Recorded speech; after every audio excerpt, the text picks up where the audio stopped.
Oxygen express की सेवा के चलते आपको लग रहा है कि एक रेलवे को लेकर के जो छवि थी उसमें बहुत बड़ा बदलाव में काफ़ी सुधार आएगा और लोगों के मन में जो उन्होंने वो बना रखी थी, एक भावना बना रखी थी कि रेलवे की देखा नहीं जो है कुछ ऐसा काम नहीं करे, लेकिन हम लोगों ने समय समय पहले भी वाटर टैंक भेजे गए, अभी ये ऑक्सीजन के लिए भेजा जा रहा है।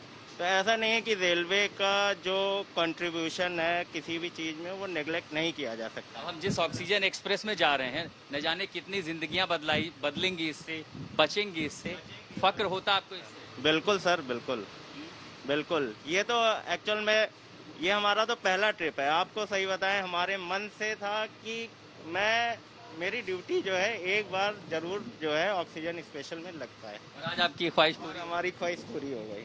ये बड़ा सौभाग्य रहा कि जो है हमें ये ट्रेन मिली और जो है हम अपनी ड्यूटी आराम से जो है पूर्णतः करते हुए जाएं। ऑक्सीजन एक्सप्रेस की ड्यूटी आपके लिए ड्यूटी है या सेवा है? ये तो सेवा ही है, ये ड्यूटी नहीं है। ड्यूटी नॉर्मली हम लोग आते हैं, जाते हैं, सैलरी उठाते हैं, वो हो गई ड्यूटी। लेकिन ये एक तरह की सेवा आ जाती है जब अगले आदमी की जान आपसे जुड़ जाती है, अगर तब आपकी वो चीज़ वो सेवा में चला जाता है। ब्रजेश हमें बताते हैं कि ट्रेन को सबसे पहले अनलोड किया गया, जिसके बाद ट्रेन की पोजीशन की जाती है, जिसमें टैंकर और कुछ को सही क्रम में लगाया गया। और ऐसे काम में जहां 2.5 से 3 घंटे लगते हैं, इस ऑक्सीजन एक्सप्रेस के लिए उस काम को 1 घंटे में पूरा कर लिया गया। एक्चुअल में जब ये आई तो ये अनलोड हुई है। अनलोड होने के बाद जो है इसकी शंटिंग बोलते हैं हम लोग। एक्चुअल में जब ये आई थी आपकी बनारस से पहले आई है, फिर ये वापस जा रही, तो इसकी पोजीशनिंग होती, मार्शलिंग बोलते हैं कि डब्बों को तरीके से लगाना।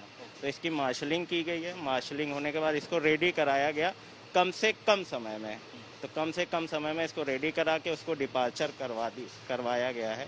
तो मेरे ख्याल से मुश्किल से 1 घंटा लगा और नॉर्मली इस काम को अगर वैसे किया जाता तो 2-2.5 घंटे लग जाते हैं। 2.5 घंटे का काम 1 घंटे में कर दिया गया। रास्ते में हम कई बार ट्रेन जाते हैं, पैसेंजर ट्रेनों में, तो हर जगह ट्रेन कभी लाल बत्ती मिल जाती है, कभी कहीं रोक दिया जाता है, डाइवर्जन। ये इसके लिए हमारे अधिकारियों का भी कह लीजिए, उन्होंने इसको इंटरेस्ट दिखाते हुए कि पैसेज दिया है कि जो है हमारी गाड़ी अगर चल रही है तो इसको ग्रीन सिग्नल ही देते हुए जाए, किसी भी गाड़ी के लिए इसको रोका ना जाए। ये जज्बा है सरकारी कर्मचारियों को लेकर के, अगर किसी के अंदर एक अलग छवि होती है तो शायद ये वक्त उस छवि को बदल सके, क्योंकि यहाँ जज्बा, ड्यूटी के घंटे नहीं गिने जाते, मुश्किलें, चुनौतियाँ, ऑक्सीजन चाहिए सांस लेने के लिए, इसलिए लगातार आदमी सांस लेता रहे। ये ट्रेन लगातार चलाई जा रही है, आपको ट्रैफिक डाइवर्जन करना है, लाल बत्ती ना मिलने पाए, कहीं कोई आपदा ना, इसलिए न जाने लखनऊ से लेकर बोकारो के बीच रेलवे के कितने अधिकारी अफसर जुटे होंगे कि ये ट्रेन सांसों की तरह लगातार चलती रहे बिना रुके और जल्दी से जल्दी सुरक्षित पहुंच जाए। कुछ देर आराम करने के बाद इस कोच में तैनात पुलिसकर्मी फिर से तत्पर हो गए। सब इंस्पेक्टर आलोक कुमार के नेतृत्व में जा रही है पुलिस की टीम। इस ऑक्सीजन एक्सप्रेस की सुरक्षा का जिम्मा देखेगी। ये मिशन बहुत बड़ा है। ये जो है एक मानवता के लिए मिशन है। ये ऑक्सीजन जो हमारे लखनऊ में जो और आसपास के जनपदों में जो ऑक्सीजन खत्म हो रही है, उस ऑक्सीजन की पूर्ति के लिए ये मिशन चलाया जा रहा है। जीवन में आपको अपनी ड्यूटी में ये हिस्सा कितना याद रहेगा कि आप ऑक्सीजन एक्सप्रेस की हिफाजत के लिए गए थे और आप लोगों के लिए ऑक्सीजन लेकर के आए थे? जीवन में तो यह हिस्सा हमेशा याद रहेगा कि एक समय था कि हम लोगों की जो है भलाई के लिए या मानवता के लिए जो है ऑक्सीजन एक्सप्रेस लेके गए थे। सूरज ढलने लगा, चारों तरफ अंधेरा, लेकिन ट्रेन की रफ्तार नहीं रुकी।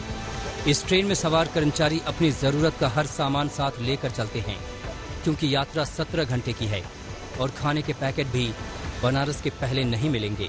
सुरक्षा कर्मचारियों और गुड्स गार्ड के अलावा ट्रेन में मेंटेनेंस स्टाफ की भी तैनाती की गई है। गाड़ी का मेंटेनेंस देखता हूँ, जैसे कोई दिक्कत ना आ जाए, इमरजेंसी मतलब। वैसे गाड़ी हम लोग तो फिर भेजते ही है, मगर अब पार्ट्स है ना, कोई दिक्कत हो सकती, इसलिए हम लोग डिस्ट्रीब्यूट। कहाँ से कहाँ तक बोर्ड कर रहे हैं इस ट्रेन? लखनऊ से बस बनारस तक के लिए। लगभग 10 बजे ऑक्सीजन एक्सप्रेस वाराणसी जंक्शन पहुंच जाती है। आज तक की यात्रा इस ऑक्सीजन एक्सप्रेस के साथ यहीं खत्म होती है, लेकिन इस एक्सप्रेस की यात्रा भी जारी रहेगी, क्योंकि जितनी यात्रा ये करेगी उतनी ही ज्यादा लोगों को सांसें मिलेंगी। जब पूरा देश एक महामारी से जूझ रहा हो तो कुछ लोगों की मेहनत और भारतीय रेल लोगों के लिए लाइफलाइन बन गई है।